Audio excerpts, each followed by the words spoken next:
Hello छात्रों, आप सभी का स्वागत है आपके अपने यूट्यूब चैनल स्टार एजुकेशन में। मैं लक्ष्मण सिंह लोधी आप सभी का स्वागत करता हूं। आपके लिए फिर से क्लास 12th फिजिक्स की वीडियो लेकर आया हूं। आज की वीडियो में हम वस्तुनिष्ठ प्रश्न में एक शब्द या एक वाक्य में उत्तर के बारे में डिस्कस करेंगे और प्रत्येक क्वेश्चन आपकी अपनी NCERT की बुक से लिया गया है और इस वीडियो में उन सभी क्वेश्चनों का समावेश है जो कि पिछले पेपरों में पूछे गए हैं। तो वीडियो को बिना स्किप किए शुरू से लेकर अंत तक ज़रूर देखें और यदि वीडियो पसंद आए तो वीडियो को लाइक करें और अधिक से अधिक बच्चों के लिए यह वीडियो शेयर करें। आज की वीडियो का हमारा टारगेट है 40,000 हैं वीडियो की ओर और देखते हैं आज का हमारा वीडियो। तो आज की वीडियो में हम फिजिक्स वस्तुनिष्ठ प्रश्न में एक शब्द या एक वाक्य में उत्तर के बारे में डिस्कस करेंगे। तो आज का हमारा क्वेश्चन नंबर फर्स्ट है, ओजोन परत का एक महत्वपूर्ण गुण लिखिए।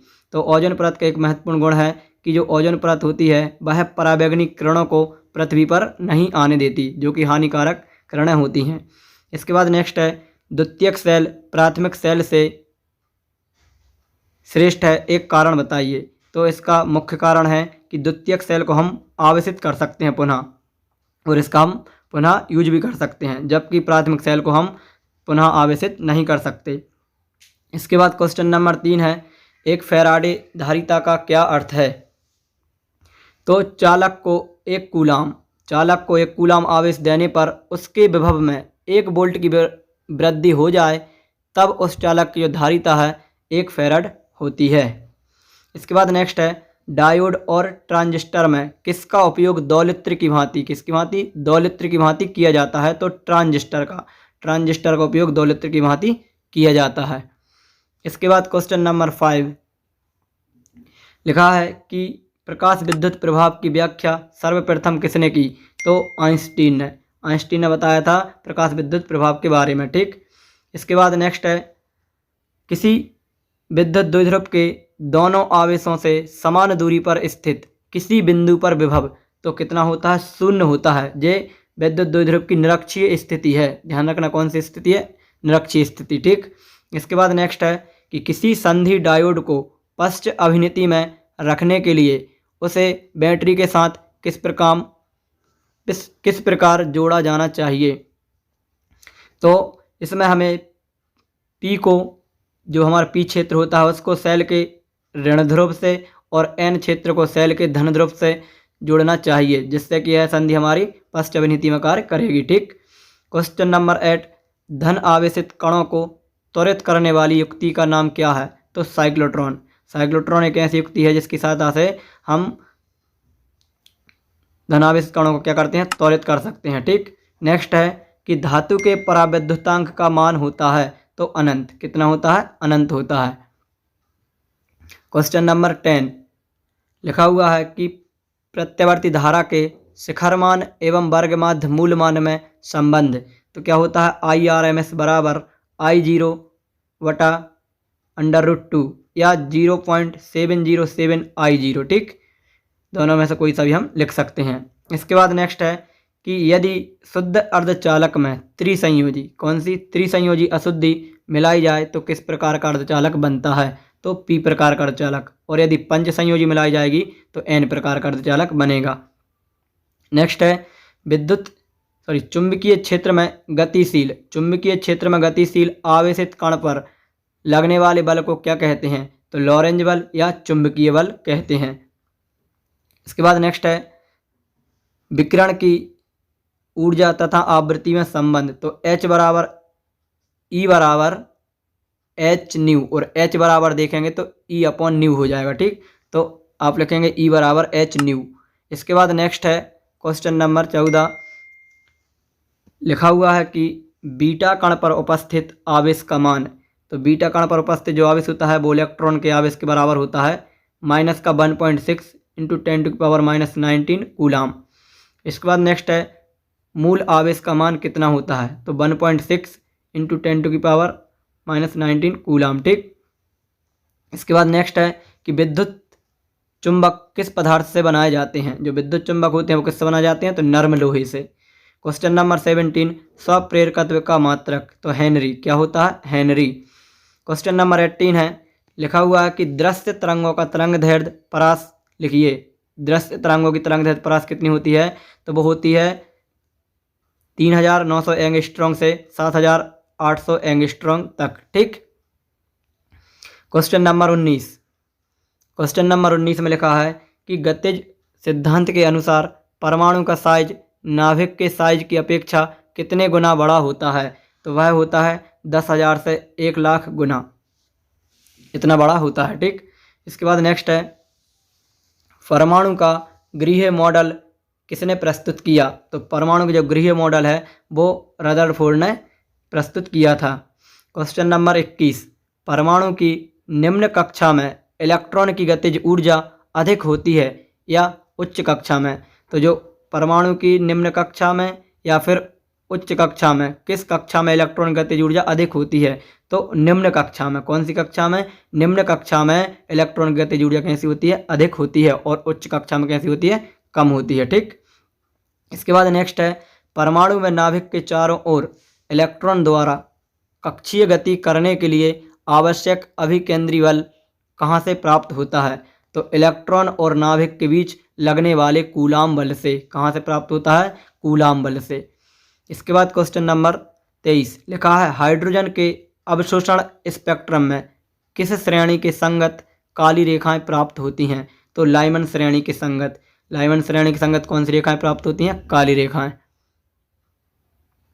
क्वेश्चन नंबर 24 लिखा हुआ है कि हाइड्रोजन परमाणु की प्रथम उत्तेजक ऊर्जा कितनी होती है? तो वह होती है 10.2 इलेक्ट्रॉन वोल्ट। क्वेश्चन नंबर 25, अनुगमन वेग पर ताप का क्या प्रभाव पड़ता है? तो अनुगमन वेग क्या हो जाता है? घट जाता है। जैसे हम ताप बढ़ाएंगे इसका तो अनुगमन वेग क्या हो जाएगा? घट जाएगा। क्वेश्चन नंबर 26 लिखा है, धारामापी को वोल्टमीटर में कैसे परिवर्तित करते हैं? तो धारामापी को वोल्टमीटर में बदलने के लिए धारामापी के साथ उच्च प्रतिरोध श्रेणी क्रम में लगा देते हैं। क्या करते हैं? उच्च प्रतिरोध श्रेणी क्रम में लगा देते हैं। ठीक।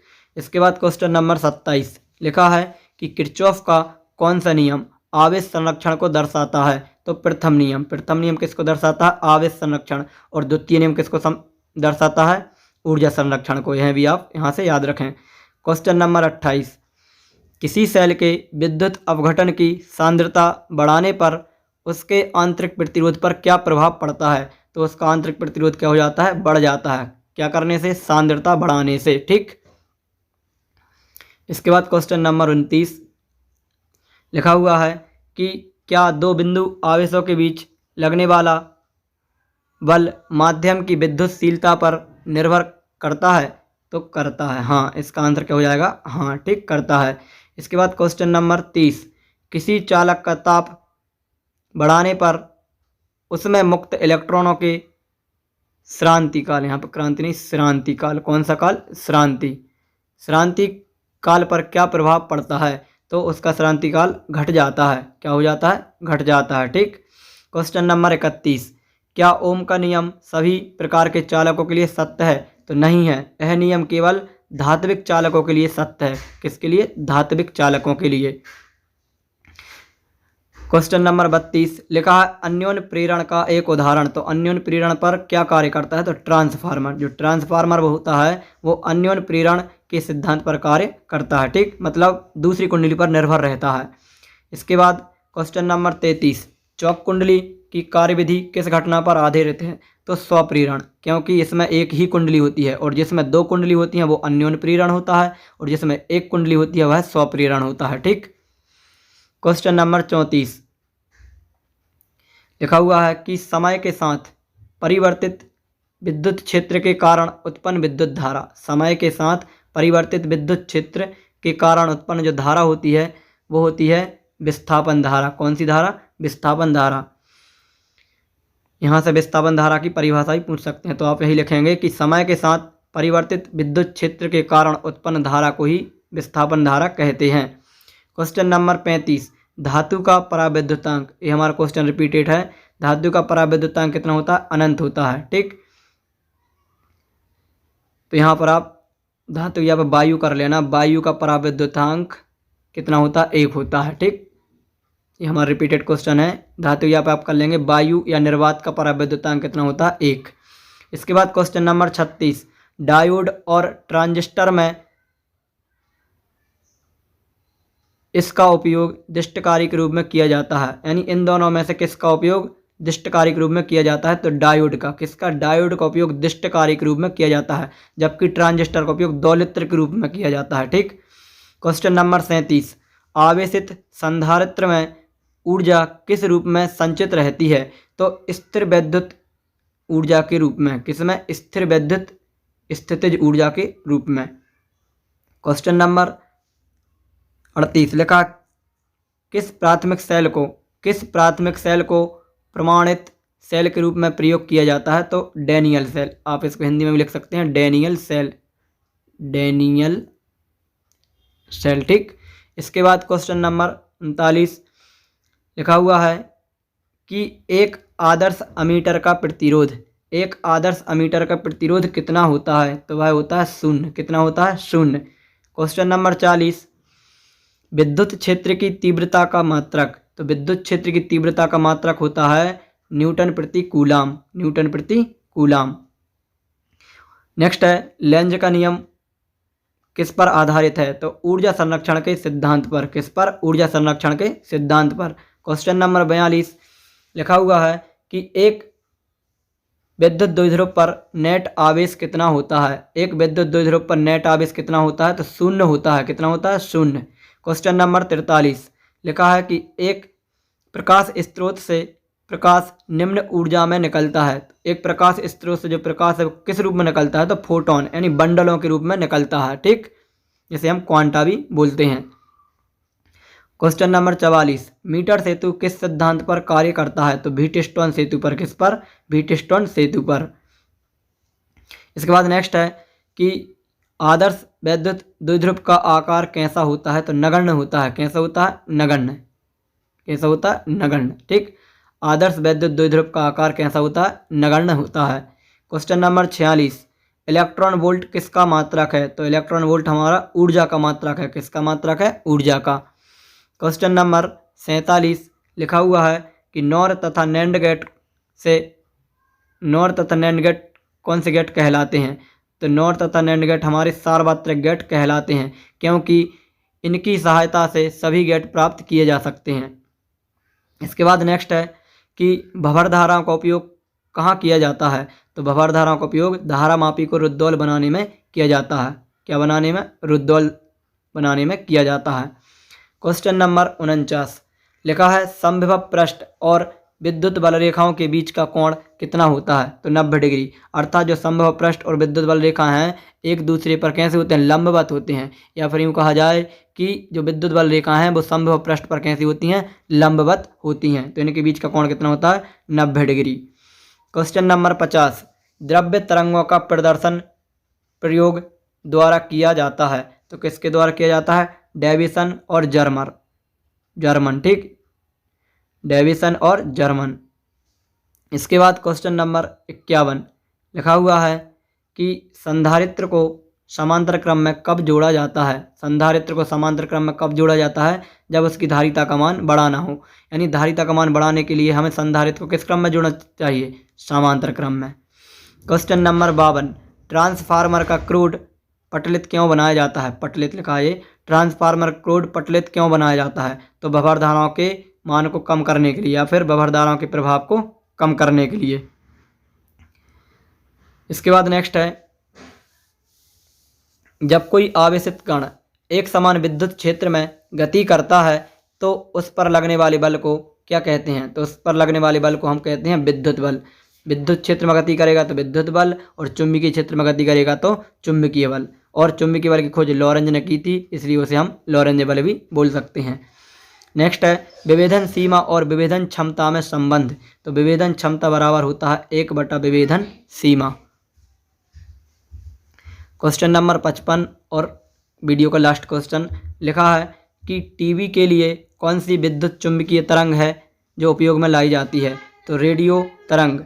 कौन सी? रेडियो तरंगें उपयोग में लाई जाती हैं। तो हेलो छात्रों, आप सभी का स्वागत है आपका अपने यूट्यूब चैनल स्टार एजुकेशन में। मैं लक्ष्मण सिंह लोधी आप सभी का स्वागत करता हूं। आपके लिए फिर से क्लास 12th फिजिक्स की वीडियो लेकर आया हूं। आज की वीडियो में हम 12th फिजिक्स सही विकल्प के बारे में डिस्कस करेंगे। तो इस वीडियो में मैं आपके लिए संपूर्ण फिजिक्स के सही विकल्प सॉल्व करवाने वाला हूं।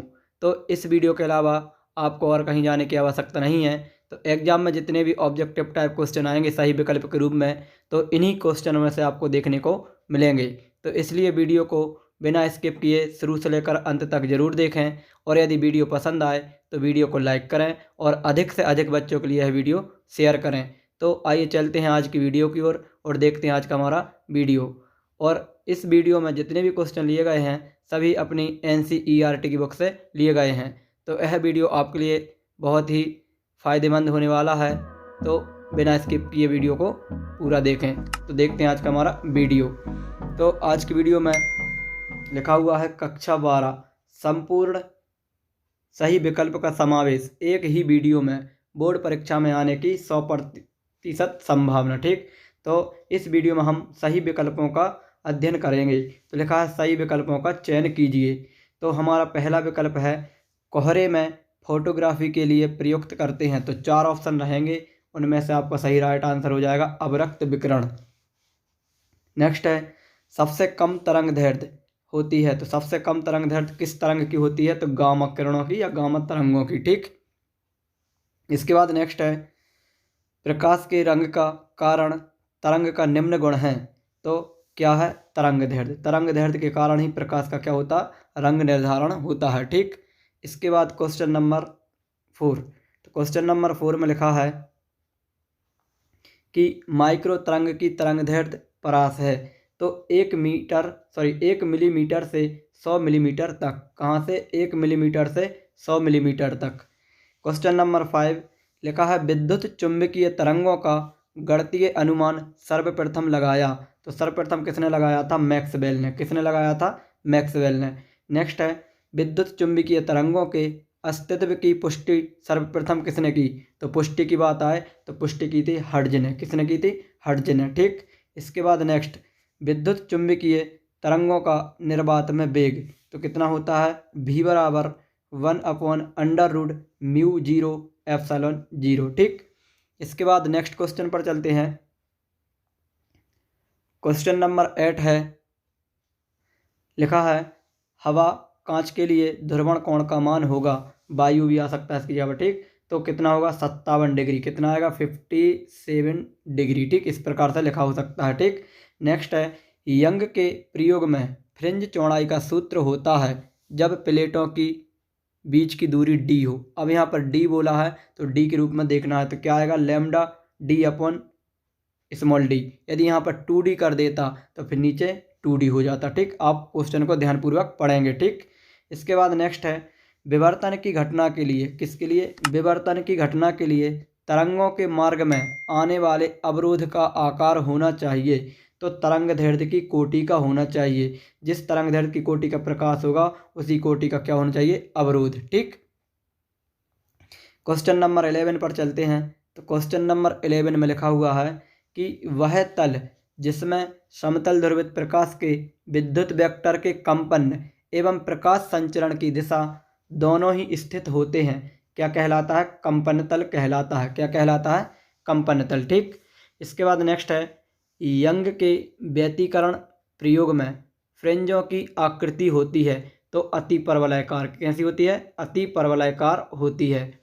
क्वेश्चन नंबर 13 पर चलते हैं। तो क्वेश्चन नंबर 13 में लिखा है कि यंग के व्यतिकरण प्रयोग में यदि स्लिट के बीच की दूरी आधी कर दी जाए। कितनी कर दी जाए? आधी कर दी जाए तो फ्रिंज चौड़ाई हो जाएगी। यदि आप सभी को यह वीडियो पसंद आ रहा हो तो प्लीज़ वीडियो को लाइक ज़रूर करें और अधिक से अधिक बच्चों के लिए यह वीडियो शेयर करें। तो क्वेश्चन नंबर 13 का हमारा राइट आंसर हो जाएगा दुगनी। कितनी हो जाएगी? दुगनी। ठीक, ध्यान रखना आधी करने पर कितनी हो जाएगी? दुगनी। इसके बाद नेक्स्ट है विद्युत धारा का एसआई मात्रक होता है। विद्युत धारा का एसआई मात्रक होता है एम्पियर। क्या होता है? एम्पियर। नेक्स्ट है ओमीय प्रतिरोध है। 4 ऑप्शन रहेंगे, उनमें से एक हमारा रहेगा तांबे का तार। तो राइट आंसर हो जाएगा तांबे का तार। और इस वीडियो में उन सभी ऑब्जेक्टिव टाइप क्वेश्चनों का समावेश है जो कि विगत प्रश्नों यानी पेपरों में पूछे गए हैं, ठीक, जो कि विगत पेपरों में पूछे गए हैं। तो इस वीडियो को आप ध्यानपूर्वक देखें। इसके बाद क्वेश्चन नंबर 16 लिखा हुआ है कि दूरदर्शन में प्रयुक्त तरंगें, तो दूरदर्शन में कौन सी तरंगें प्रयुक्त होती हैं, तो सूक्ष्म तरंगें, कौन सी, सूक्ष्म तरंगें प्रयुक्त होती हैं। इसके बाद नेक्स्ट है उभयनिष्ठ आधार विधा में धारा लाभ अल्फा और उभयनिष्ठ उत्सर्जक विधा में धारा लाभ बीटा में संबंध है, तो बीटा बराबर अल्फा बटा अल्फा माइनस 1 होगा, ठीक, ये हमारा राइट आंसर हो जाएगा। इसके बाद नेक्स्ट है कि ई तीव्रता वाले विद्युत क्षेत्र में Q आवेश पर लगने वाले बल का मान होगा, तो कितना होगा Q इंटू ई, कितना होगा Q इंटू ई, F बराबर क्या होता है Q इंटू ई, ठीक, इतना बल लगेगा। क्वेश्चन नंबर 19 लिखा हुआ है कि वोल्ट किस भौतिक राशि का मात्रक है, तो वोल्ट विभव का भी होता है, विभवांतर का भी होता है और विद्युत वाहक बल का भी होता है। या तो तीनों रहेंगे ऑप्शन में या फिर इन तीनों में से एक कोई सा रहेगा, ठीक। नेक्स्ट है संचार उपग्रह का आवर्तकाल होता है, तो कितना होता है 24 घंटे, कितना होता है 24 घंटे, ठीक, पृथ्वी के घूर्णन काल के बराबर, ठीक। इसके बाद नेक्स्ट है कि समपोषी व्यतीकरण के लिए दोनों तरंगों के बीच का अंतर होना चाहिए, दोनों तरंगों के बीच का अंतर कितना होना चाहिए, 0 होना चाहिए। कौन सी घटना में, समपोषी व्यतीकरण, ठीक।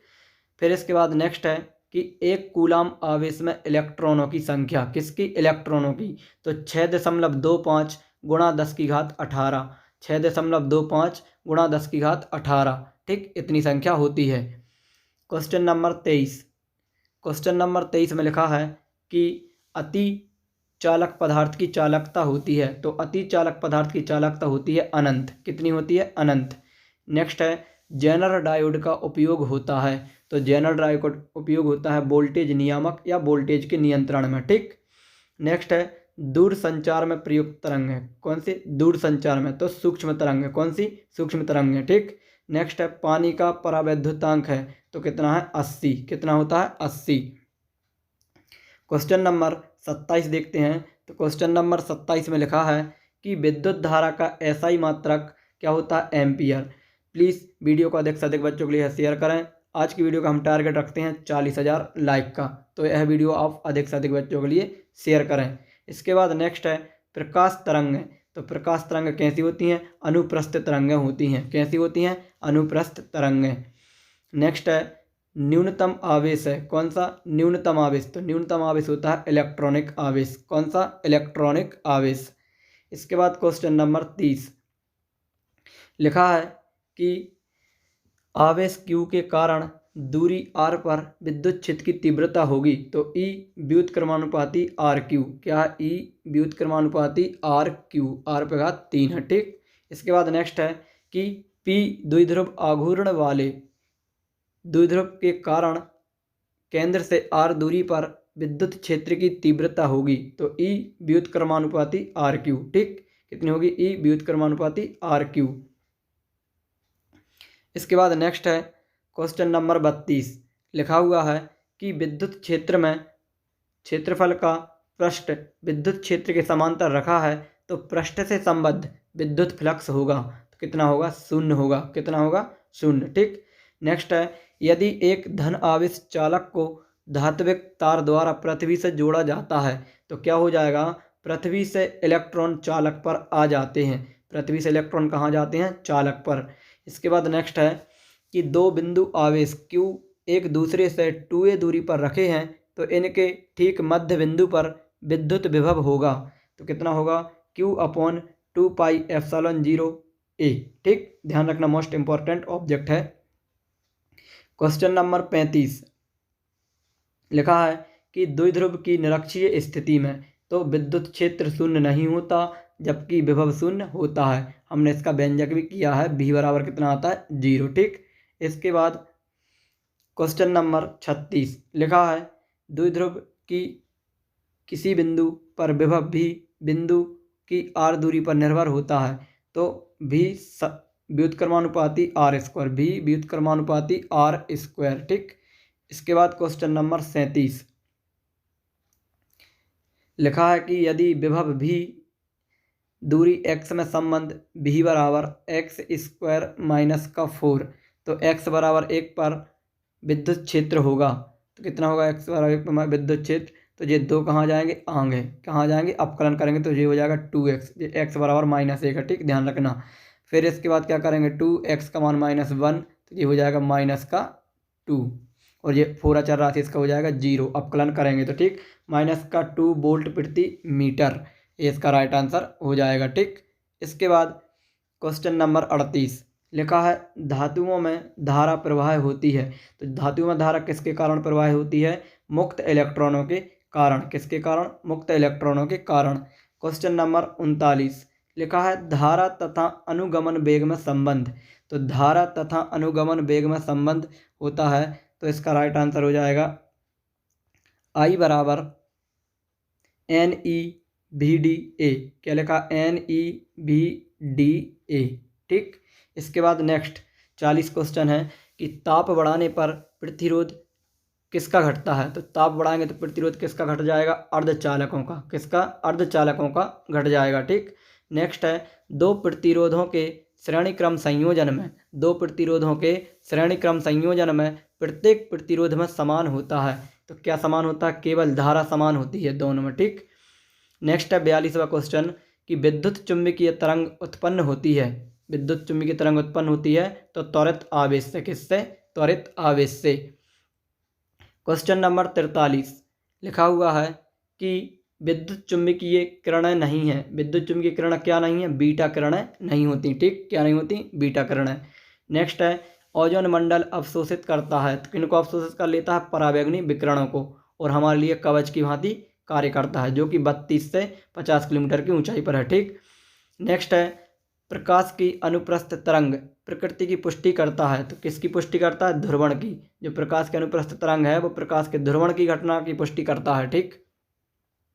क्वेश्चन नंबर 46 लिखा एकल स्लेट विवर्तन में स्लेट चौड़ाई, सॉरी ये स्लेट लिखा है, स्लेट चौड़ाई बढ़ाने पर केंद्रीय उच्च स्तर की चौड़ाई क्या हो जाएगी, घट जाएगी। क्या हो जाएगी, घट जाएगी। इसके बाद नेक्स्ट है यदि किसी परावर्तक तल का आपतन कोण, आपतन और ब्रूस्टर कोण, ये ब्रूस्टर लिखा है, आपतन और ब्रूस्टर कोण बराबर हैं तो परावर्तित प्रकाश किरण होती है। तो कैसी होती है, समतल ध्रुवित होती है। कब, जब आपतन कोण और ब्रूस्टर कोण कैसे हों, बराबर हों। तो जो प्रकाश किरण होगी कैसी होगी, समतल ध्रुवित। नेक्स्ट है प्रकाश के व्यतिकरण, प्रकाश के अपवर्तन की क्रिया में, किसके, प्रकाश के अपवर्तन की क्रिया में नहीं बदलती प्रकाश की। क्या नहीं बदलती, आवृत्ति नहीं बदलती प्रकाश की, ठीक, ध्यान रखना। क्वेश्चन नंबर 49 लिखा है कि इलेक्ट्रॉन पर आवेश होता है। तो इलेक्ट्रॉन पर आवेश होता है -1.6 गुणा 10⁻⁻19 कूलाम, ठीक, इतना आवेश होता है। नेक्स्ट है V वोल्ट विभवांतर से त्वरित इलेक्ट्रॉनिक द्वारा अर्जित वेग होता है। तो कितना वेग होता है, V बराबर इतना आ जाएगा √2eV/m, ठीक। नेक्स्ट है 51 कि इलेक्ट्रॉन का विशिष्ट आवेश होता है। तो इलेक्ट्रॉन का जो विशिष्ट आवेश है वो होता है 1.76 गुणा 10⁻11 कूलाम प्रति किलोग्राम, कूलाम प्रति किलोग्राम। क्वेश्चन नंबर 52 लिखा है कि ई ऊर्जा के फोटोन का संवेग, फोटोन का संवेग कितना होता है। तो फोटोन का संवेग होता है E/c, कितना होता है, E/c, ठीक। क्वेश्चन नंबर 53 है कि 150 वोल्ट विभवांतर पर त्वरित इलेक्ट्रॉन से संबंध डी ब्रोगली तरंगदैर्ध्य होगी। तो 1 एंगस्ट्रॉम, कितनी होगी, 1 एंगस्ट्रॉम होगी। इसको जब आप हल करेंगे, ठीक। इसके बाद नेक्स्ट है कि जर्मेनियम क्रिस्टल में वर्जित ऊर्जा अंतराल होती है। तो जर्मेनियम क्रिस्टल में वर्जित ऊर्जा अंतराल कितनी होती है, 1.12 गुणा 10⁻⁻19, कितनी होती है, 1.12 गुणा 10⁻⁻19। नेक्स्ट है पीएन संधि डायोड में अवक्षय परत में होते हैं। तो निश्चल आयन क्या होते हैं, निश्चल आयन होते हैं, ठीक। क्वेश्चन नंबर 56 लिखा है प्रकाशिक संसूचक के लिए उपयोग में लाते हैं। तो क्या लाते हैं, फोटोडायोड, क्या लाते हैं, फोटोडायोड। नेक्स्ट है रदरफोर्ड के अल्फा कण प्रकीर्णन में जिस बल के कारण अल्फा कण प्रकीर्णन होते हैं वह बल है, तो वह बल कौन सा बल है? कूलाम बल, या कूलामीय भी लिखा हो सकता है, कूलामीय बल। ठीक। नेक्स्ट है, किसी नाभिक से प्रकीर्णन अल्फा कणों का मार्ग होता है तो अति परवलयाकार कैसा होता है? अति परवलयाकार। क्वेश्चन नंबर 59 लिखा है, परमाणु संरचना को समझाने के लिए बोर ने उपयोग किया, तो किसका उपयोग किया था? कोणीय संवेग का क्वांटीकरण सिद्धांत, कोणीय संवेग का क्वांटीकरण का प्रयोग किया इन्होंने। ठीक, उपयोग किया। इसके बाद नेक्स्ट है क्वेश्चन नंबर 60 लिखा है कि बोर के सिद्धांत के अनुसार हाइड्रोजन परमाणु की द्वितीयक कक्षा में घूमते हुए इलेक्ट्रॉन के रैखिक संवेग का आघूर्ण होता है, तो h/π कितना होता है? h/π। ठीक। नेक्स्ट है कि परमाणु में इलेक्ट्रॉन की कक्षा की त्रिज्या बढ़ने पर उसकी ऊर्जा पर क्या प्रभाव पड़ेगा? तो ऊर्जा भी बढ़ जाएगी। कब? जब कक्षा की त्रिज्या बढ़ेगी। नेक्स्ट है यहाँ पर ये लिखा है बोर, लिखा है, क्या लिखा है? बोर परमाणु, बोर कक्षाओं की रचनाओं में अनुपात होता है, यहाँ पर त्रिज्याओं में, बोर कक्षाओं की त्रिज्याओं में अनुपात होता है, यहाँ त्रिज्याओं लिखा है, बोर कक्षाओं की त्रिज्याओं में अनुपात होता है, तो 1:4:9 कितना होता है? 1:4:9। मोस्ट इंपॉर्टेंट ऑब्जेक्ट है, बोर कक्षाओं की त्रिज्याओं में अनुपात 1:4:9 का होता है। ठीक। क्वेश्चन नंबर 63 लिखा हुआ है कि हाइड्रोजन परमाणु की स्पेक्ट्रम श्रेणी जो पूर्णतः परावैंगनी भाग में है, तो कौन सी श्रेणी है? लाइमन श्रेणी। ठीक, कौन सी श्रेणी है? लाइमन श्रेणी। ठीक, लाइमन श्रेणी, बामर श्रेणी, फुंड श्रेणी, ब्रैकेट श्रेणी, तो उनमें से जो लाइमन श्रेणी है वो क्या होती है? परावैंगनी भाग में होती है। ठीक। नेक्स्ट है परमाणु होता है, तो परमाणु होता है अनावेशित। कैसा होता है? अनावेशित। ठीक। नेक्स्ट है परमाणु क्रमांक से तात्पर्य, तो परमाणु क्रमांक से जो तात्पर्य है वो नाभिक में उपस्थित प्रोटोनों की संख्या से, नाभिक में जो प्रोटोनों की संख्या है वही हमारे क्या है? परमाणु क्रमांक है। ठीक। नेक्स्ट, वैद्युत द्विध्रुव आघूर्ण का मात्रक है, किसका? वैद्युत द्विध्रुव आघूर्ण का, तो इसका मात्रक होता है कूलाम इंटू मीटर। क्या होता है? Coulomb into metre. ठीक। इसके बाद नेक्स्ट है तरंग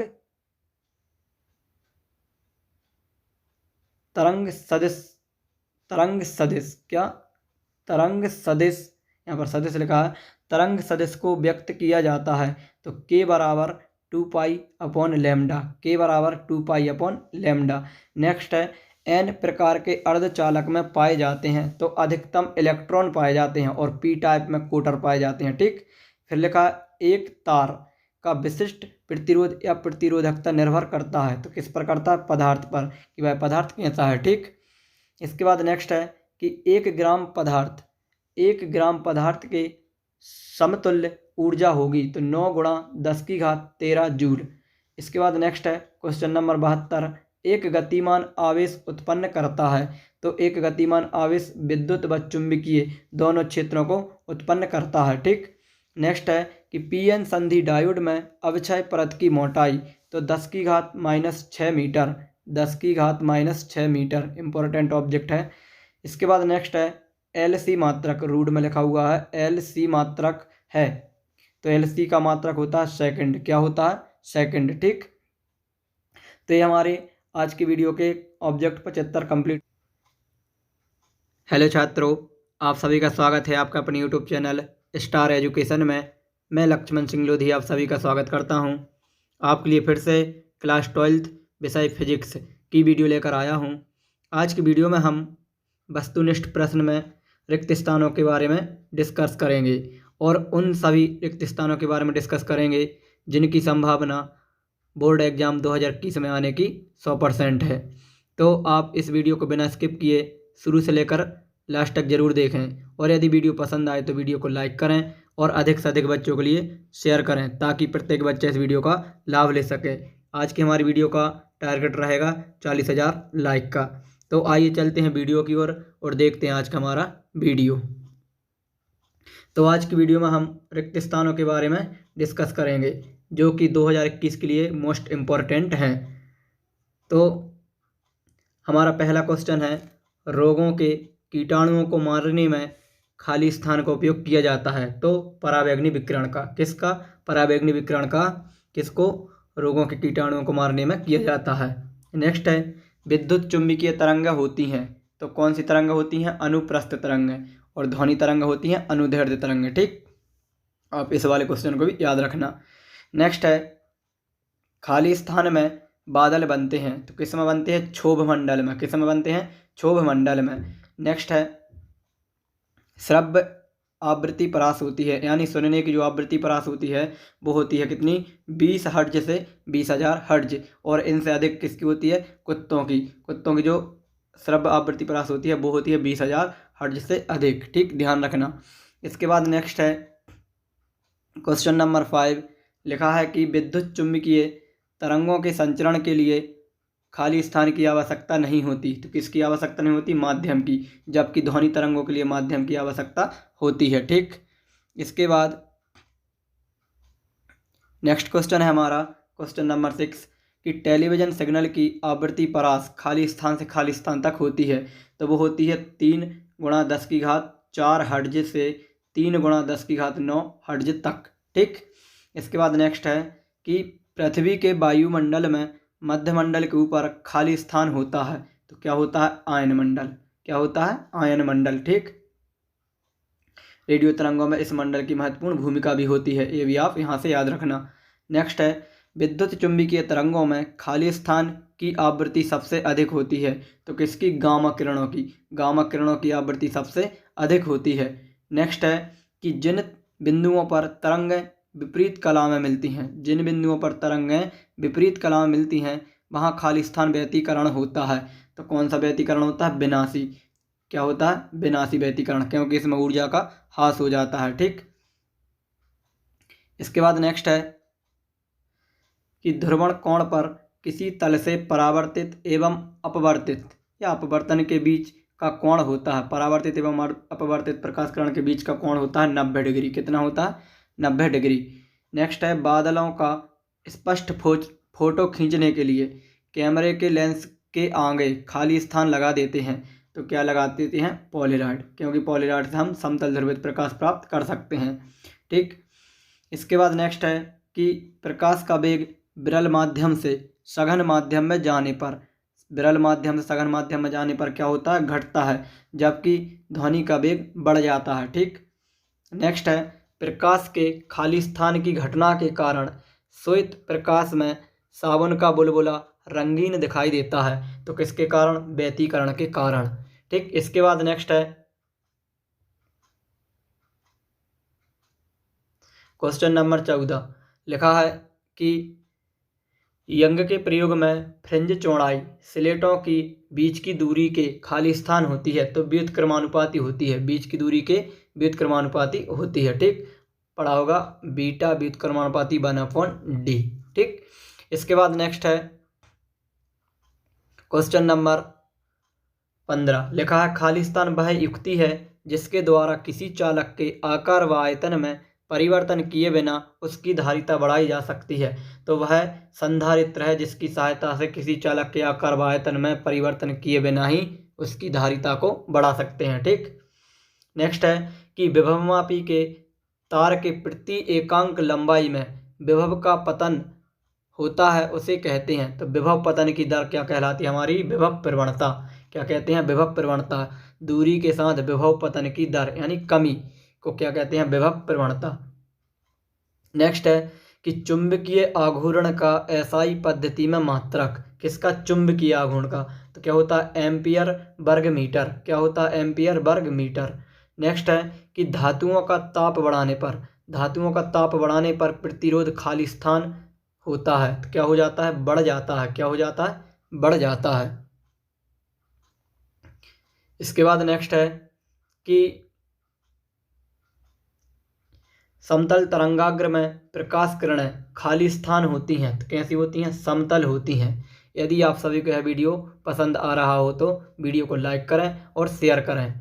इसके बाद नेक्स्ट है कि दो विद्युत आवेशों के मध्य क्रियाशील बल F यदि उनके बीच की दूरी आधी कर दी जाए तब क्रियाशील बल खाली स्थान हो जाएगा, तो आधी करने पर कितना हो जाएगा? 4 गुना। कितना हो जाएगा? 4 गुना। ठीक, नेक्स्ट है कि 1 फैराड बराबर खाली स्थान स्थित फैराड होता है, तो तो 9 गुणा 10 की घात 11, 9 गुणा 10 की घात 11 स्थित फैरेड। ठीक। नेक्स्ट है कि विभव मापी एक खाली स्थान वोल्ट मीटर है। तो कौन सा वोल्ट मीटर है? आदर्श। कौन सा वोल्ट मीटर है? आदर्श वोल्ट मीटर है। क्वेश्चन नंबर 23 लिखा है कि बिंदु प्रकाश स्रोत से सीमित दूरी पर बनने वाले तरंगाग्र खाली स्थान होते हैं तो गोलाकार होते हैं। बिंदु प्रकाश स्रोत से सीमित दूरी पर जो तरंगाग्र बनता है उसे बोलते हैं गोलाकार तरंगाग्र। ठीक। नेक्स्ट है कि आवेश का विमीय सूत्र। तो आवेश का विमीय सूत्र होता है AT। क्या होता है? AT। विद्युत क्षेत्र का विमीय सूत्र। तो विद्युत क्षेत्र का विमीय सूत्र होता है ML T की पावर -2 ML T की पावर -2 और A की पावर -1। यह है विद्युत क्षेत्र का विमीय सूत्र। इसके बाद नेक्स्ट है कि -Q तथा +Q दो बिंदु आवेश l दूरी पर स्थित हैं। द्विध्रुव आघूर्ण होगा तो कितना होगा? Q into L। कितना होगा? Q into L। P बराबर Q इंटू L। ठीक। इसके बाद नेक्स्ट है कि एक समान विद्युत क्षेत्र में द्विध्रुव आघूर्ण पर लगने वाला अधिकतम बल आघूर्ण टाउ बराबर कितना होगा? PE।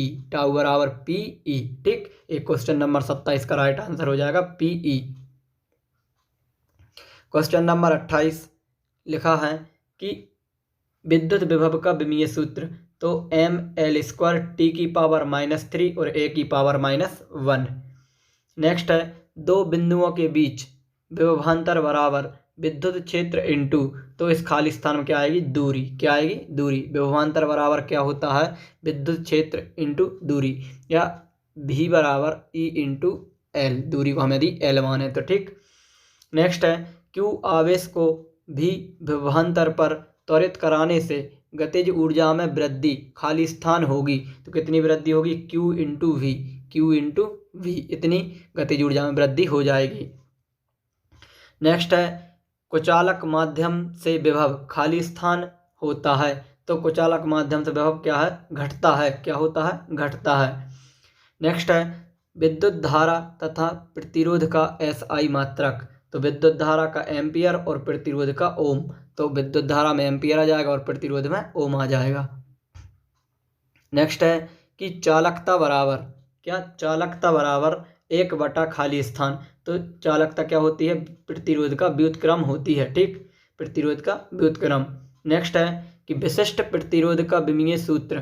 तो विशिष्ट प्रतिरोध का जो विमीय सूत्र है वो होता है ML की पावर 3 T की पावर -3 और A की पावर -2। यह है विशिष्ट प्रतिरोध का विमीय सूत्र।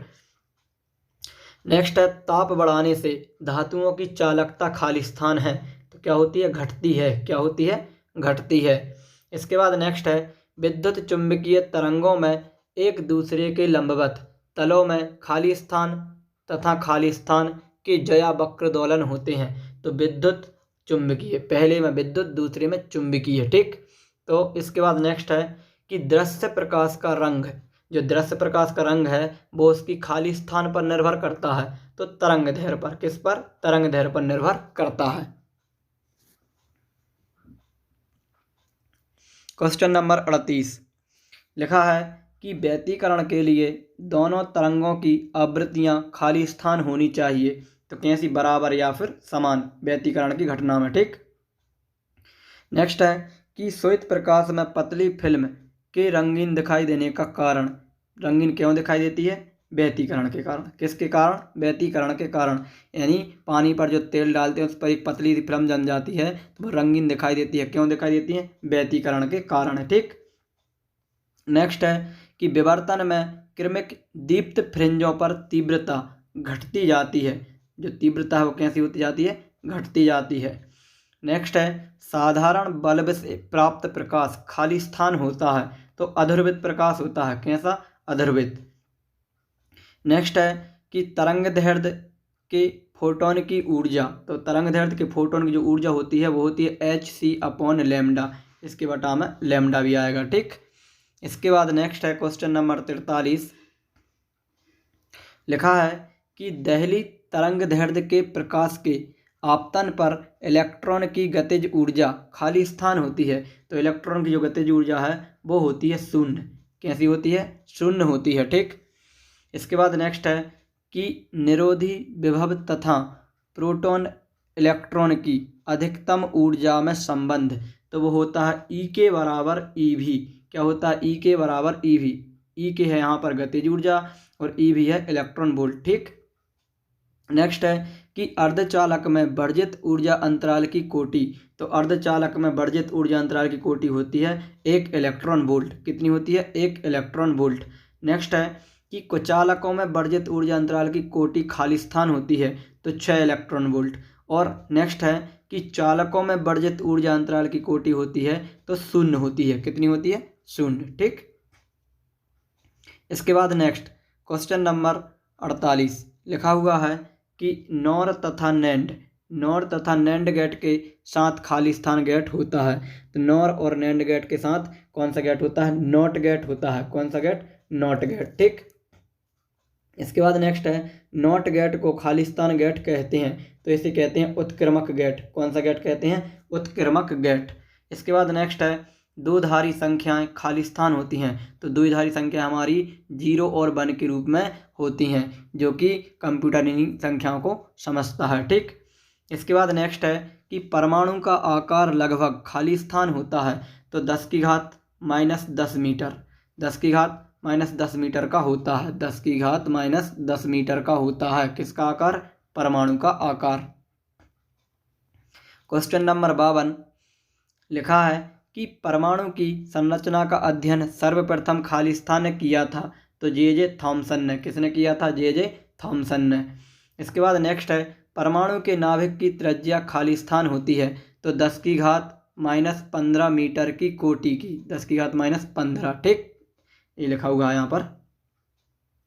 इसके बाद नेक्स्ट है हाइड्रोजन परमाणु के बोर मॉडल के अनुसार, हाइड्रोजन परमाणु के बोर मॉडल के अनुसार स्थायी कक्षा की त्रिज्या मुख्य क्वांटम के खाली स्थान अनुक्रमानुपाती होती है, तो वर्ग के, कैसे, वर्ग के अनुक्रमानुपाती या फिर समानुपाती बोल सकते हैं। ठीक, नेक्स्ट है कि परमाणु का लगभग समस्त द्रव्यमान उसके खाली स्थान में केंद्रित होता है, तो जो परमाणु उसका जो जितना भी द्रव्यमान है वो उसके नाभिक में स्थित होता है। कहाँ पर, नाभिक में। ठीक, इसके बाद नेक्स्ट है कि हाइड्रोजन स्पेक्ट्रम की बामर श्रेणी, हाइड्रोजन स्पेक्ट्रम की बामर श्रेणी विद्युत चुंबकीय स्पेक्ट्रम के खाली स्थान भाग में होती है, तो दृश्य प्रकाश भाग में होती है। किसमें होती है, दृश्य प्रकाश में। ठीक, क्वेश्चन नंबर 57 लिखा हुआ है कि हाइड्रोजन परमाणु की निम्नतम अवस्था में इलेक्ट्रॉन की ऊर्जा खाली स्थान इलेक्ट्रॉन वोल्ट होती है,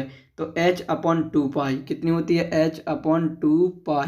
ध्यान रखना कितनी होती है, h/2 पाई, जो कि 2020 में पूछा गया था। ठीक, इसके बाद नेक्स्ट है कि बोर के अभिगृहित के अनुसार स्थायी कक्षा में घूमते इलेक्ट्रॉन खाली स्थान उत्सर्जित नहीं करते, तो क्या उत्सर्जित नहीं करते, ऊर्जा उत्सर्जित नहीं करते। क्या नहीं करते, ऊर्जा। ठीक, इसके बाद नेक्स्ट है प्रत्येक गतिमान कण के साथ एक खाली स्थान संबद्ध होती है। यहाँ पर एक कण लिखा है, कण के साथ एक खाली स्थान संबद्ध होती है, तो तरंग। ये भी बोर्ड एग्जाम 2019 में पूछा गया है। ठीक, नेक्स्ट है कि किसी अर्धचालक का प्रतिरोध अशुद्धि मिलाने पर घट जाता है। ये सभी क्वेश्चन विगत परीक्षाओं में पूछे गए हैं। ठीक, ध्यान रखना, इसलिए आप वीडियो को ध्यानपूर्वक देखेंगे। इसके बाद क्वेश्चन नंबर 61 लिखा हुआ है कि n प्रकार के अर्धचालक में बहुसंख्यक आवेश वाहक खाली स्थान होते हैं। क्या होते हैं, इलेक्ट्रॉन। किसमें, n प्रकार में, और p प्रकार में कोटर होते हैं। ठीक, नेक्स्ट है कि धारा घनत्व का SI पद्धति में मात्रक, धारा घनत्व का SI पद्धति में मात्रक, तो क्या होता है, एम्पियर प्रति वर्ग मीटर, एम्पियर प्रति वर्ग मीटर, या फिर इस प्रकार से लिख सकते हैं। ठीक, नेक्स्ट है प्रेरण प्रतिघात का SI पद्धति में मात्रक, प्रेरण प्रतिघात का SI पद्धति में मात्रक, तो क्या होता है, ओम, ओम। ठीक, ये लिखा हुआ है ओम।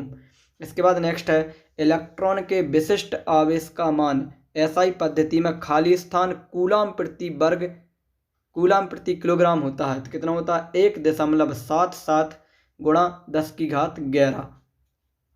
इसके बाद नेक्स्ट है क्वेश्चन नंबर 65 और वीडियो का लास्ट क्वेश्चन लिखा है कि सिलिकॉन परमाणु की बाह्यतम, यहाँ पर ये बाह्यतम लिखा है, ठीक, क्या लिखा है, बाह्यतम कक्षा में खाली स्थान इलेक्ट्रॉन पाए जाते हैं। तो कितने पाए जाते हैं, 4, किसमें, सिलिकॉन में, ठीक। तो ये हमारे कुछ मोस्ट इम्पोर्टेंट रिक्त स्थान थे। तो इन रिक्त स्थानों को आप अच्छे से अपनी नोटबुक में नोट कर लें, और जिस भी क्वेश्चन में डाउट हो तो प्लीज़ कमेंट करके ज़रूर बताएं। और यदि तो आज की वीडियो में हमारी जोड़ी नंबर फर्स्ट है, एक साइड खंड आ और एक साइड खंड वाह। तो पहले लिखा है एक्स किरणें। तो एक्स किरणें होती हैं शरीर में टूटी हुई हड्डी का पता लगाने में एक्स किरणों का उपयोग किया जाता है, ठीक। गामा किरण, तो गामा किरणों का उपयोग किया जाता है युग्म उत्पादन में। इसके बाद नेक्स्ट है परावैंगनिक किरणें। तो परावैंगनिक किरणों का उपयोग होता है कीटाणुओं को मारने में। और टीवी सिग्नल का परावर्तन होता है आयन मंडल से, और रेडियो तरंगों का परावर्तन होता है क्षुभ मंडल से, ठीक। इसके बाद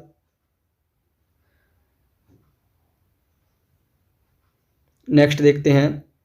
तो नेक्स्ट है फोटोग्राफी में उपयोग में लाई जाती हैं। तो फोटोग्राफी में उपयोग में लाई जाती हैं क्या, अवरक्त तरंगें। विद्युत चुम्बकीय तरंगों का आधार। तो विद्युत चुम्बकीय तरंगों का जो आधार होता है वो क्या होता है,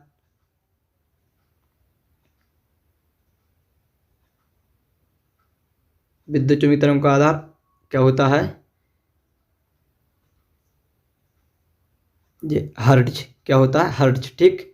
फिर इसके बाद नेक्स्ट है दृश्य प्रकाश। तो दृश्य प्रकाश में आएगा हमारा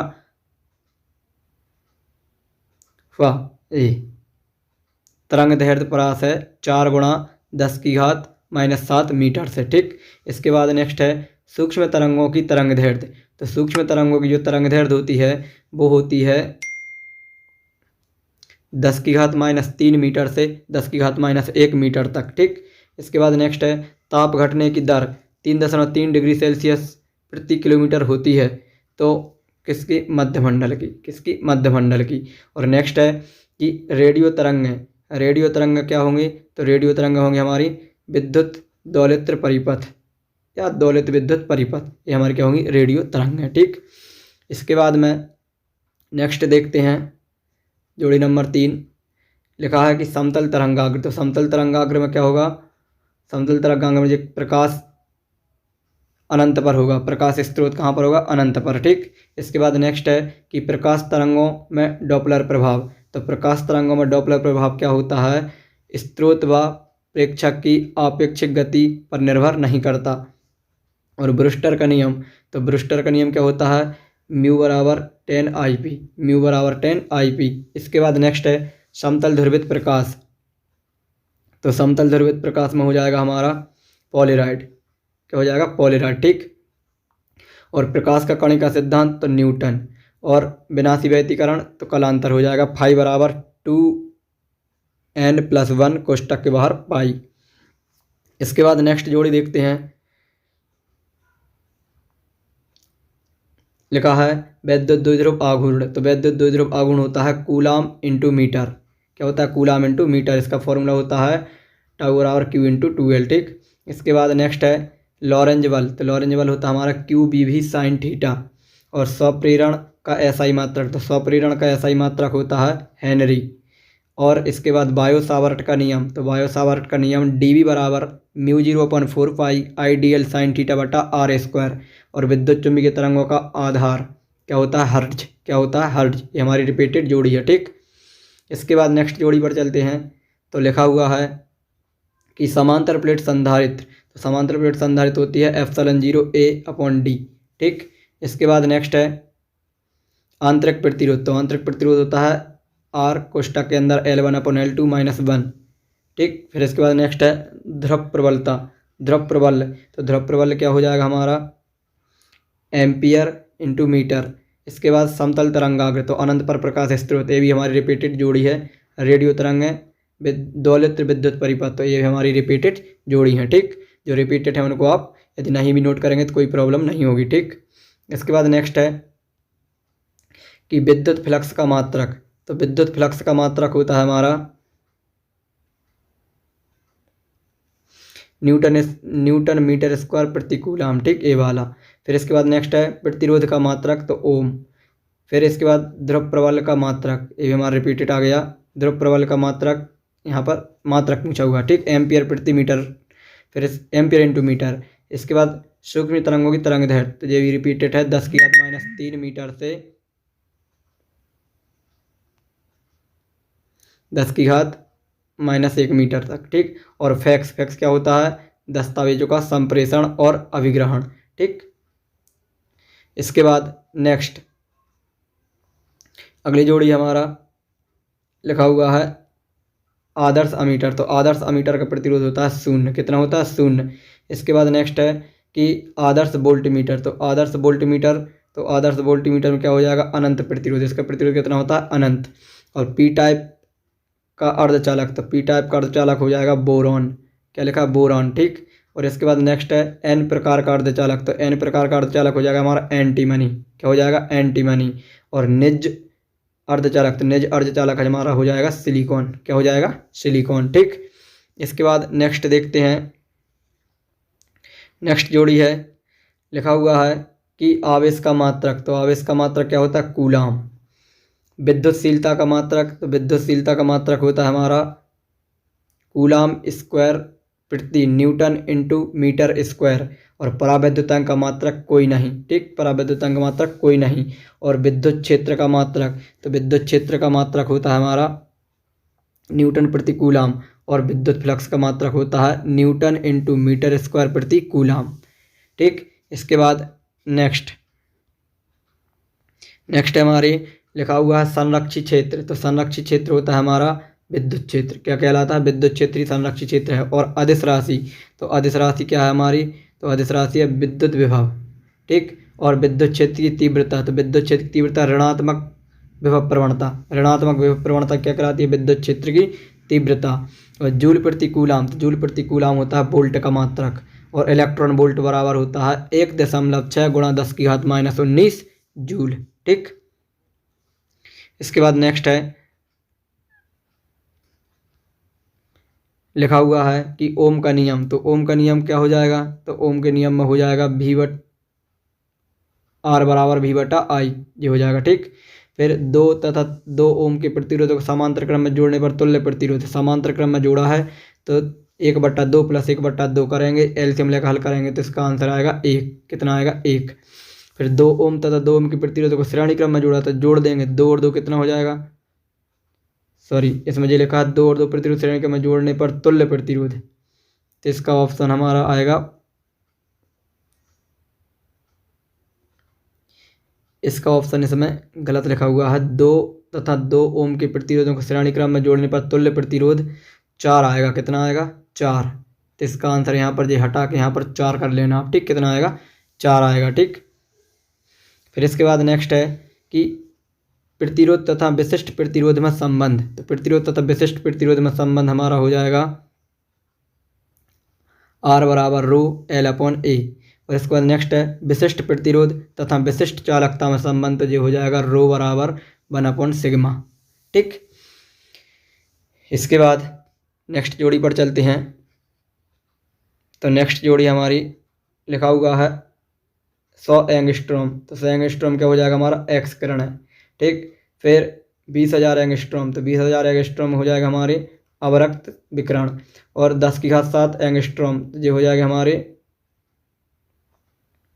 माइक्रो तरंग है। फिर इसके बाद 2000 एंगस्ट्रॉम, तो इसका हो जाएगा परावैंगनी विकिरण। और इसके बाद नेक्स्ट है 10⁻11 एंगस्ट्रॉम, तो ये हो जाएगा रेडियो तरंग है, ठीक। इसके बाद नेक्स्ट जोड़ी है लिखा हुआ है कि न्यूटन का कणिका सिद्धांत, तो न्यूटन का कणिका सिद्धांत विरल माध्यम की अपेक्षा सघन माध्यम में प्रकाश की चाल अधिक होती है, ये किसका है, न्यूटन के कणिका का सिद्धांत है, ठीक। इसके बाद नेक्स्ट है संपोषी व्यतिकरण, तो संपोषी व्यतिकरण समान कला में होते हैं, कहाँ होते हैं, समान कला में। इसके बाद प्रकाश का सरल रेखीय मार्ग में विचलन, प्रकाश का सरल रेखीय मार्ग में विचलन होता है तो क्या होता है, विवर्तन। इसके बाद में प्रकाश गमन की दिशा के चारों ओर सममित की कमी प्रदर्शित करना, तो क्या होगा इसका हो जाएगा ध्रुवण, क्या हो जाएगा ध्रुवण। इसके बाद नेक्स्ट है समतल तरंगाग्र, तो अनंत पर प्रकाश स्रोत, ये भी हमारा रिपीटेड क्वेश्चन है, ठीक। इसके बाद नेक्स्ट है लिखा हुआ है इलेक्ट्रॉन, तो इलेक्ट्रॉन में क्या हो जाएगा, विद्युत क्षेत्र एवं चुंबकीय क्षेत्र द्वारा विक्षेपित। नेक्स्ट है फोटान, तो फोटान में क्या होगा, फोटान में हो जाएगा विद्युत क्षेत्र एवं चुंबकीय क्षेत्र द्वारा अप्रभावित। और नेक्स्ट है विद्युत चुंबकीय विकिरण, तो विद्युत चुंबकीय विकिरण होगा हमारा फोटान। ठीक, इसके बाद नेक्स्ट है ऋणावेशित सूक्ष्म कण, तो ऋणावेशित सूक्ष्म कण होगा इलेक्ट्रॉन। और गतिमान कण क्या होगा, डी ब्रोगली तरंगदैर्ध्य। ठीक, इसके बाद नेक्स्ट देखते हैं, नेक्स्ट है कि धारा लाभ, तो धारा लाभ में क्या हो जाएगा हमारा, उभयनिष्ठ आधार विधा में ट्रांजिस्टर। इसके बाद नेक्स्ट है निवेशी सिग्नल एवं निर्गत सिग्नल में कलांतर 180 डिग्री, तो इसका हो जाएगा उभयनिष्ठ उत्सर्जक ट्रांजिस्टर प्रवर्धक। ठीक, इसके बाद नेक्स्ट है बहुसंख्यक धारावाहक इलेक्ट्रॉन, तो बहुसंख्यक धारावाहक इलेक्ट्रॉन होंगे किसमें, एन टाइप अर्धचालक में। और एन एच बड़ा है एन ई से, एन एच बड़ा है एन ई से, तो ये क्या हो जाएगा हमारा, इसका हो जाएगा पी टाइप अर्धचालक, क्या हो जाएगा, पी टाइप। ऐसी होल की संख्या अधिक है किससे, इलेक्ट्रॉनों से। ठीक, और इसके बाद नेक्स्ट है लगभग शून्य धारा, तो लगभग शून्य धारा पस्ट अभिनीति में डायोड। ठीक, इसके बाद नेक्स्ट है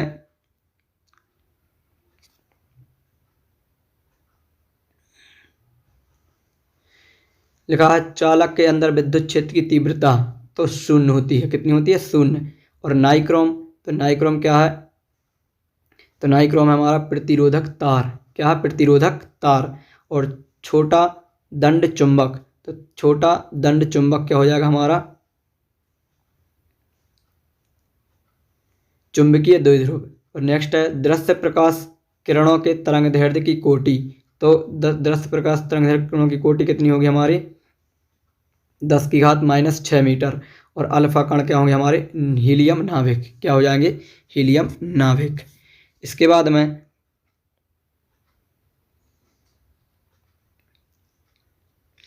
नेक्स्ट है लिखा हुआ है किरचॉफ का द्वितीय नियम, तो किरचॉफ का जो द्वितीय नियम है वो है ऊर्जा संरक्षण के सिद्धांत पर आधारित। ठीक, और चलकुंडल धारा मापी, तो चलकुंडल धारा मापी में होगा धारा का चुंबकीय प्रभाव, धारा का चुंबकीय प्रभाव। नेक्स्ट है बैगनी रंग का प्रकाश, तो बैगनी रंग का प्रकाश होता है प्रिज्म द्वारा सर्वाधिक विचलन, बैगनी रंग के प्रकाश का प्रिज्म में सबसे ज़्यादा विचलन होता है। ठीक, और लाल रंग का प्रकाश, तो लाल रंग का प्रकाश हो जाएगा कांच में अधिकतम चाल, कांच में अधिकतम चाल। और नेक्स्ट है इलेक्ट्रॉन उत्सर्जन के लिए न्यूनतम ऊर्जा क्या कहलाती है हमारी, कार्यफलन। ठीक, इसके बाद नेक्स्ट है लिखा हुआ है संधारित्र में संचित ऊर्जा, संधारित्र में संचित ऊर्जा कितनी हो जाएगी, 1/2 CV²। ठीक, और इसके बाद नेक्स्ट है ध्रुव प्रबल, ध्रुव प्रबल क्या हो जाएगा, एम्पियर मीटर, क्या हो जाएगा, एम्पियर मीटर। और उत्तल लेंस, तो ये वाला चैप्टर तो अभी फिलहाल में हट गया है, लेकिन फिर भी इसका देख लें। उत्तल लेंस, तो उत्तल लेंस में क्या हो जाएगा हमारा, अभिसारी, क्या हो जाएगा, अभिसारी। और फोटोन की ऊर्जा, तो फोटोन की ऊर्जा होगी हमारी H न्यू, क्या हो जाएगी, H न्यू। और सिलिकॉन, तो सिलिकॉन में क्या हो जाएगा हमारा, शुद्ध अर्धचालक। ठीक, क्या हो जाएगा, शुद्ध अर्धचालक। इसके बाद नेक्स्ट है समतल ध्रुवित प्रकाश, तो समतल ध्रुवित प्रकाश में क्या होगा हमारा, पॉलीराइड, क्या हो जाएगा, सॉरी समतल ध्रुवित प्रकाश, तो हाँ पॉलीराइड होगा इसका, क्या हो जाएगा, पॉलीराइड से समतल ध्रुवित प्रकाश प्राप्त करते हैं। और पार्थिव दूरदर्शी, तो पार्थिव दूरदर्शी में क्या आ जाएगा हमारा, 3 लेंसों का उपयोग किया जाता है पार्थिव दूरदर्शी में। और अवरक्त किरण है, तो अवरक्त किरणों में होगा हमारा अंधेरे में फोटोग्राफी, सेकंड वाला। ठीक, और मारीचिका, तो मारीचिका पूर्णांतरिक परावर्तन। और चुंबकीय तीव्रता, जो चुंबकीय तीव्रता है, तो चुंबकीय तीव्रता का हो जाएगा हमारा न्यूटन प्रति एम्पियर मीटर। इसके बाद नेक्स्ट है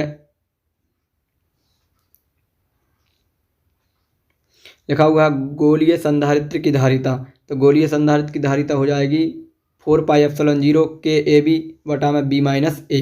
ठीक, नेक्स्ट है सेलों के समांतर क्रम में अधिकतम धारा के लिए, तो सेलों के समांतर क्रम में अधिकतम धारा के लिए हमें क्या करना पड़ेगा, तो हमें आंतरिक प्रतिरोध का मान अधिक करना पड़ेगा बाह्य प्रतिरोध से। किससे? बाह्य प्रतिरोध से। ठीक। और श्रेणी क्रम में अधिकतम धारा के लिए, सेलों के श्रेणी क्रम में अधिकतम धारा के लिए हमें क्या करना पड़ेगा? तो बाह्य प्रतिरोध का मान अधिकतम होना चाहिए। ठीक। और लॉरेंज बल, तो लॉरेंज बल क्या हो जाएगा हमारा? QV sin theta. और इसके बाद नेक्स्ट है बायो सावर्ट का नियम, तो क्या हो जाएगा? DB बराबर μ0 IDL sin थीटा बटा R²। तो ये हमारे कुछ महत्वपूर्ण जोड़ियाँ थी जो कि पिछले पेपरों में पूछी गई हैं। तो इसी साल एग्जाम में आने की इनकी बहुत ज़्यादा संभावना है, तो इनको आप अच्छे से नोट करें। और जिस भी जोड़ी में डाउट है तो कमेंट करके ज़रूर बताएं। तो आज की वीडियो में इतना ही। यदि वीडियो पसंद आया हो तो वीडियो को लाइक ज़रूर करें और अधिक से अधिक बच्चों के लिए शेयर करें। मिलेंगे नेक्स्ट वीडियो में, तब तक के लिए जय हिंद, जय भारत।